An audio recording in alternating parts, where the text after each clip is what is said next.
Hello students, आज आप लोगों को linear equation in two variables related exercise 3.1 of NCERT class 10। आज मैं कुछ बेसिक कॉन्सेप्ट देने जा रहा हूं आप लोगों को। जैसा कि आप लोगों को मालूम है कि चैनल ही बेसिक कॉन्सेप्ट क्लियरिंग चैनल है। ओके, देखेंगे सबसे पहला कि आपको क्वेश्चन ध्यान से पढ़ना है। जैसा कि लिखा हुआ है, आफ्ताब टेल्स हिज डाउटर कि 7 साल पहले I was 7 times as old as you were then, है ना। 7 साल पहले तुम्हारा जितना उम्र था उससे मैं तुम्हारी उम्र से 7 टाइम्स का था। ओके, तो एक बात ध्यान रखेंगे कि जब भी इस तरह क्वेश्चंस को बना रहे हो तो रिलेशन पे विशेष ध्यान देंगे आप। डाउटर और फादर की बात हो रही है तो फादर हमेशा जो होंगे अपने डाउटर से क्या होंगे, बड़े ही होंगे। ओके, तो सबसे पहले हम लोग लिखेंगे let the age of Aftab and his daughter be, है ना।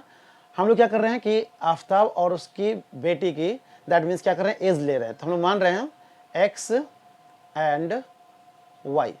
Okay, x years and y years ले रहे हैं, ठीक है। अब क्या बोला जा रहा है, ध्यान सुनिए, क्योंकि ना आफ्ताब का एज आपको मालूम है ना ही उसकी डॉटर के एज आपको मालूम है। अकॉर्डिंग टू क्वेश्चन क्या बोला जा रहा है, ध्यान से देखेंगे। बोला जा रहा है कि ऑल्सो 3 ईयर्स फ्रॉम नाउ, अब से 3 साल बाद। पहला कंडीशन जो है वो फर्स्ट कंडीशन जो है, इन फर्स्ट कंडीशन। ओके, ठीक है। अकॉर्डिंग टू क्वेश्चन की अगर मैं बात करूं, इसमें बोला गया है कि आफ्ताब जो है, दैट मीन्स कि ये आफ्ताब हो गया और ये उसकी बेटी हुई, ठीक है ना। फर्स्ट कंडीशन में बोला गया था कि 7 ईयर्स हो, यानी 7 साल पहले। तो आफ्ताब भी 7 साल माइनस होगा अपने एज से और डाउटर भी 7 साल अपने एज में से माइनस हो जाएगी। लेकिन दोनों आपस में बराबर नहीं होंगे क्योंकि फादर हमेशा बड़े होंगे। इसलिए फादर बोल रहे हैं अपनी बेटी से यानी डॉटर से कि I was 7 times as old as you were then, यानी तुम्हारा जो भी एज उस समय हो रहा था उसमें अगर 7 से मल्टीप्लाई किया यानी तुम्हारे एज का 7 टाइम्स मेरा वो एज हो रहा था। ओके, इस बात का विशेष ध्यान देंगे। तो इससे हमारा जो इक्वेशन तैयार हो रहा है वो क्या है, ध्यान से देखेंगे।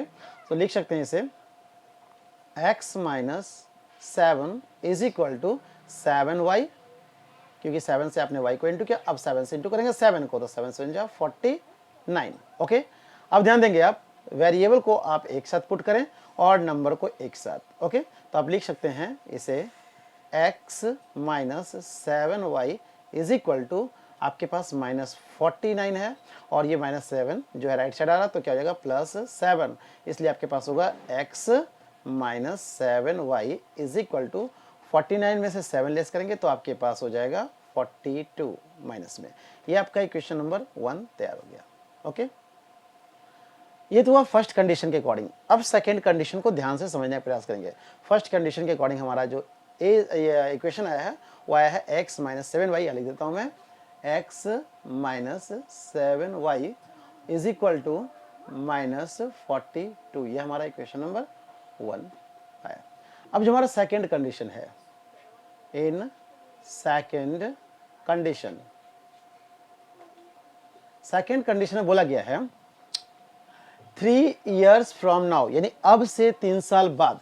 ओके, तो जैसा कि आपको मालूम है ये आफ्ताब का एज है, ये उसकी बेटी के दैट मीन्स की डॉटर का एज है, और 3 ईयर्स फ्रॉम नाउ यानी अभी से 3 साल बाद, तो 3 साल बाद फादर का एज भी 3 प्लस हो जाएगा और डॉटर का एज भी जो होगा वो कितना हो जाएगा, 3 ईयर्स ग्रेड अधिक हो जाएगा। Okay, I shall be 3 times as old as you will be. फिर फादर क्या बोल रहे हैं कि 3 साल के बाद मैं क्या हो जाऊंगा, तुम्हारे एज का 3 टाइम्स हो जाऊंगा। फिर वही बात है, कंडीशन वही होगा कि फादर जब भी होंगे अपने डॉटर से बड़े होंगे, इसलिए डॉटर के एज में हम लोग क्या करेंगे, 3 टाइम्स करेंगे। फादर बोल रहे हैं कि 3 साल बाद मेरी जो आयु होगी वो तुम्हारे एज से 3 टाइम्स हो जाएगी, यानी तब अपने एज से 3 टाइम करोगे तो मेरे एज पता चल जाएंगे। ये समझाने का प्रयास किया जा रहा है। ओके, तो हम इसे लिख सकते हैं x minus plus 3 is equal to, 3 से y को इंटू करेंगे तो 3y प्लस और 3 3 जा 9। तो आप इसे ऐसे भी लिख सकते हैं, क्योंकि वेरिएबल को एक तरफ मैंने बोला था और दैट मीन्स कि जो कांस्टेंट है जो नंबर है उसको आप एक साइड लिखेंगे, यानी x minus 3y is equal to 9 minus 3, या आप इसे लिख सकते हैं x minus 3y is equal to, आपके पास 9 में 3 करेंगे तो आपके पास होगा 6। ये नंबर आपका इक्वेशन नंबर सेकेंड हो गया, इक्वेशन आपका ये सेकेंड हो गया। ओके, तो आप इस इक्वेशन को आप यहाँ पुट कर दें, समझाने का मैं प्रयास करूँ, ध्यान समझने का प्रयास करेंगे। x minus 3y is equal to 6। Okay, ये आपका सेकेंड इक्वेशन तैयार हो गया। अब ओके, आपने अलजेब्रिकली इसे सेट कर लिया, अब ग्राफिकली इसे कैसे सेट करेंगे ये भी ध्यान देंगे, और साथ ही साथ मैं आपको एक स्टेप आगे भी बताऊंगा जो इस क्वेश्चन में पूछा नहीं गया है, आगे आपको हेल्प होगा कि आपसे आप चेक करेंगे कि आपका जो सेट किया हुआ है इक्वेशन, जो आपने दैट मीन्स कि इस तरह से इक्वेशन आपने लाए हैं तो सही है या गलत है, इसके लिए आप प्रूफ भी आपको बताया जाएगा। ध्यान समझेंगे, जो कि इस चैप्टर में नहीं आपको पढ़ना है, इस एक्सरसाइज में नहीं पढ़ना है, नेक्स्ट पढ़ना है आपको, जिसमें आप लोग सब्स्टिट्यूशन मेथड या फिर एलिमिनेशन मेथड से जैसे बनाते हैं वो बता करके आपको शॉर्ट में समझाने का प्रयास करूंगा। ध्यान समझेंगे, अब जो है ग्राफिकली इसे रिप्रेजेंट करने का मैं प्रयास कर रहा हूं, तो कैसे आप दिखाएंगे, तो फ्रॉम इक्वेशन 1 से मैं पहले ले रहा हूं, आपका इक्वेशन 1 जो है x minus 7y is equal to minus 42 है, ठीक है। तो क्या करेंगे आप, इसको आप ऐसे भी लिख सकते हैं, x is equal to minus 42 और माइनस 7y जो है आप इसे इधर लेंगे तो प्लस 7y होगा। ओके, अब करना क्या है, ध्यान से समझने का प्रयास करेंगे। जैसे सपोज दैट मैं आपको एग्जांपल के तौर पे रफ के तौर पे आपको बताने का प्रयास कर रहा हूँ। सपोज दैट ये मान लिया जाए आपका कार्टेशियन प्लेन है ना, राइट साइड में जैसे कि आपको मालूम है कि पॉजिटिव नंबर्स होते हैं और लेफ्ट साइड में आपका नेगेटिव नंबर होता है। ओके, इसको मैं, इस पॉइंट को मैं x से डिनोट कर रहा हूँ, x डैश से, इसे मैं x से, इसे y से और इसे y डैश से। ओके, तो ये पॉजिटिव और ये आपका नेगेटिव। फिर से बता रहा हूँ, ध्यान समझेंगे, समझने का प्रयास करेंगे। जो राइट साइड होगा आपका पॉजिटिव होगा, 1 2 3 4 5 6 7 8 9 10 एक्सेट्रा। ऊपर भी आपका पॉजिटिव हो जाएगा, 1 2 3 4 5 6 7। लेफ्ट साइड आपका नेगेटिव होगा, यानी -1 -2 -3 -4 -5 -6 -7 एक्सेट्रा।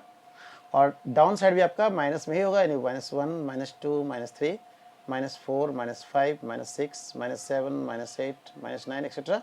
और इस तरह से आप आगे पुट करें, ये आपका ऑरिजिन है, ध्यान देंगे। अब आपको करना क्या है, सबसे पहला काम आप क्या करेंगे, लेट आप मान लेंगे एक आप बॉक्स जो कि नेसेसरी है आपको, इसी के आधार पर आप ग्राफ अपना रिप्रेजेंट करेंगे। कोशिश करेंगे कि आप मोर देन 2 कॉलम ले लें, ठीक है। तो एक में x का वैल्यू पुट करेंगे, एक में y का वैल्यू पुट करेंगे। ओके, तो सबसे पहले x इज इक्वल टू 42, ये जो दिख रहा है आपको माइनस में, और ये माइनस जो है ये प्लस में कन्वर्ट हो गया। अब आप लिखेंगे लेट, आप मान लेंगे कि y का वैल्यू आप कुछ भी ले लेते हैं, लेट y भी 6 लेते हैं। ओके, देन x हमारा क्या होगा, then x is equal to, तो लिखेंगे -42 प्लस 7 इंटू y का वैल्यू क्या लेना है हमको, 6 लेना है। तो क्या आएगा हमारा, -42 plus 42 is equal to, 42 cancel होकर आपको 0 आएगा, यानी x का वैल्यू 0 आएगा। तो आप बताएंगे कि हमने जब y का वैल्यू क्या पुट किया था 6, तो x का वैल्यू क्या है, 0 आया। ओके, नेक्स्ट हम यहाँ पर चेंज कर देते हैं नंबर को, है ना, और चूंकि उसी के प्रॉक्स ले लेते हैं 7 ले लेते हैं। ओके, 7, तो आपका ये नंबर जो है, जो y दिख रहा था यहाँ पर 7 आपने पुट किया। अब क्या आएगा, ध्यान से देखेंगे, तो -42 प्लस और 7 7 जा 49, और 42 में से आप 49 लेस करेंगे तो आपके पास कितना बचेगा, 7 आएगा। ओके, तो आप देख रहे होंगे कि अगर आपने y 7 पुट किया है तो x भी आपका 7 आ रहा है। अब ध्यान देंगे, अगर आप इसके जगह पर पुट करते हैं सपोज दैट 5, ध्यान देंगे अगर 5 पुट करते हैं तो आप यहाँ 5 लिखेंगे, और यहाँ होगा आपका 42 और 7 5 जा 35, और जो आंसर आएगा सब्ट्रैक्ट करने के बाद, ध्यान देंगे आप, जो ग्रेटर ये है तो इससे सब्ट्रैक्ट करने के बाद फिर आपके पास कितना आएगा, 7 ही आएगा, लेकिन आप माइनस में आएगा। तो आप दिखाएंगे कि यदि y का वैल्यू 5 पुट किया गया था तो x का वैल्यू -7 आया। ओके, इससे तो आपने एक पार्ट निकाल लिया। अब कैसे इसे आप रिप्रेजेंट करेंगे ग्राफ में, ध्यान से देखेंगे। x आप 0 यानी 0 जो है हमेशा यहाँ पर होता है ना ऑरिजिन में, तो इस पॉइंट पर आपका x 0 है और y का वैल्यू 6, तो y का जो वैल्यू पॉजिटिव 6 दिख रहा है वो आपको अपर साइड में दिखेगा यहाँ पर। तो देख रहे होंगे इन दोनों को अगर मिलाया जाए तो इस पॉइंट पे आपको यानी 6 वाले पॉइंट पे दिख रहा है, यानी यहीं पर आपका x और y है, यानी जिसे आप 0 और 6 से बता सकते हैं कि ये पहला पॉइंट आपका हुआ। सेकंड पॉइंट जो दिख रहा है आपका x 7 है, y भी 7 है, तो x आप 7 लेंगे जो कि यहाँ है और y 7 जो लेंगे कि यहाँ है और इन दोनों को आपस में मिलाने का प्रयास करेंगे, तो ये पॉइंट आपका यहाँ दिख रहा है। ओके, थर्ड ये आपका क्या गया 7 और 7, यानी x और y दोनों 7 है। थर्ड जो देख रहे हैं आप -7 और 5 पॉजिटिव, दैट मीन्स कि x आपका -7 है और y 5 है, तो x आप -7 लेंगे यानी जो कि ये 7 यहाँ दिख रहा है और y 5 जो है कि यहाँ दिख रहा है। अब इन दोनों को आगे बढ़ाएंगे और जिस पॉइंट पर आपस में मिल रहा है ना 7 और 5। ओके, अब क्या करेंगे आप ध्यान दे रहेंगे, एक पॉइंट तो आपको यहाँ दिखाई दे रहा है, एक पॉइंट यहाँ दिखाई दे रहा है और एक पॉइंट यहाँ दिखाई दे रहा है। इन तीनों पॉइंट को जहाँ पर आपस में तीनों मिलता हुआ दिखाई दे रहा है, एक यहाँ एक यहाँ और एक यहाँ, तीनों को आपस में मिलाने का प्रयास करें। तो देखेंगे आप, ताकि कन्फ्यूजन ना हो इसलिए मैं इस लाइन को हटा रहा हूँ और केवल उन पॉइंट को दिखा रहा हूँ जो आपको जिस पॉइंट पर आपको दिखाई दे रहा है वो नंबर आए हुए हैं। और ग्राफ में जब बनाएंगे तो बिल्कुल एक सीधी लाइन आपको दिखाई देगी। ओके, ये आपका हुआ फर्स्ट पार्ट का।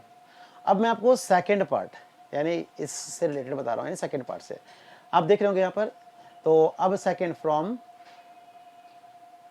इक्वेशन मैं 2 ले रहा हूँ, है ना, जिसमें लिखा हुआ है x - 3y = 6, सो x = 6 + 3y।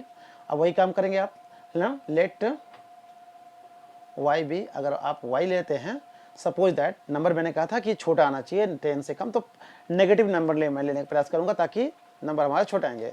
तो लिख सकते हैं अगर y हमारा अगर -3 है सपोज दैट, तो x हमारा कितना आएगा, तो x = 6 + 3 × y का वैल्यू -3। तो आप दिखाई दे रहा होगा आपको 6 + 3 में 3 3 9 होगा, यहाँ पर माइनस में प्लस माइनस माइनस यहाँ लिखेंगे माइनस, और 6 में से 9 में से 6 लेस करेंगे तो आपके पास -3 होगा। ओके, तो आपने देखा कि जब x आप कितना पुट किए थे, आपने पुट किया था y जब आपका -3 था, है ना, तो x भी -3 ही आया है। तो आप एक सेकेंड एक और बॉक्स बना लेंगे, x y। आपने देखा होगा कि y जब आपने -3 लिया तो x भी आपका -3 आ रहा है। ओके स्टूडेंट्स, अब मैं फिर बता रहा हूँ नेक्स्ट पॉइंट आप जो लेंगे, क्योंकि मैंने कहा था कि मोर देन 2 लेंगे आप, तो कोशिश भी करेंगे कि मोर देन 2 कॉलम्स लें। तो इसके आधार पर आप देख रहे होंगे कि अभी मैंने लिया था y का वैल्यू मैंने -3 लिया था। अब क्या करता हूँ मैं y का वैल्यू 4 ले लेता हूँ। सपोज दैट मैंने y का वैल्यू 4 ले लिया, तो जहाँ भी आपने लिया था मैंने -4 ले रहा हूँ, ध्यान देंगे 4, तो 4 3 जो आपका 12 होगा और 12 में से 6 लेस करेंगे तो आपके पास -6 होगा। तो आप लिख सकते हैं कि यदि आपने -4 लिया था तो x का वैल्यू आपके पास -6 आया। ओके, अब एक और लास्ट, है ना, ध्यान देंगे आप।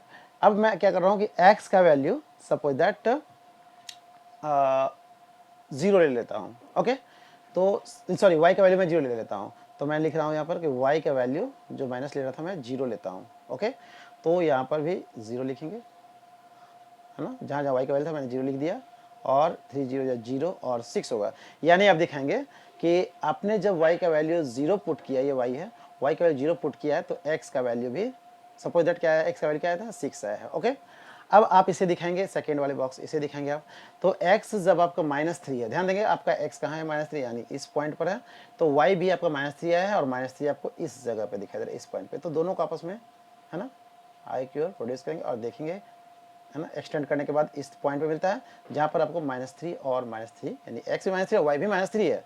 सेकेंड में आप देख रहे होंगे x -6 है, तो आप x -6 इस पॉइंट पे देख रहे होंगे, है ना, ये x का लाइन है, और y भी आपको -4 है, x -6 है और y -4 है, तो x -6 यहाँ पर दिख रहा होगा और y -4 यहाँ दिख रहा है। अब इन दोनों को फिर आगे एक्सटेंड कीजिए, आगे बढ़ाएंगे तो आपको यहाँ पर मिलता हुआ दिखाई दे रहा है इस पॉइंट पर। तो ये आपका पॉइंट हो गया यहाँ पर, जिसमें कि आप क्या दिखा रहे हैं, x -6 और y आपको -4 दिखाई दे रहा है। ओके, अब थर्ड पॉइंट जो आपका है वो है x का 6 और y का 0। तो x का 6 आपका जो है यहाँ दिख रहा है, ओके, और y का 0 यहाँ, यानी कि ये दोनों आपस में इसी पॉइंट पे आकर मिल जाएंगे। अब इन तीनों को आपस में आपको मिलाना है, यानी ये और तीनों को आपने मिला दिया। तो इस तरह से आपने, है ना, ग्राफ जो है ग्राफिकली भी दिखा दिया और इस तरह से आपने अलजेब्रिकली भी दिखा दिया। तो मैं उम्मीद करता हूँ कि आपके लिए जो मैंने कॉन्सेप्ट क्लियर करने का प्रयास किया है आपको समझ में आ रहा होगा। फिर भी कन्फ्यूजन हो, कहीं डाउट हो तो आप अपने कमेंट को कमेंट बॉक्स में अवश्य शेयर करें। Okay students, thank you.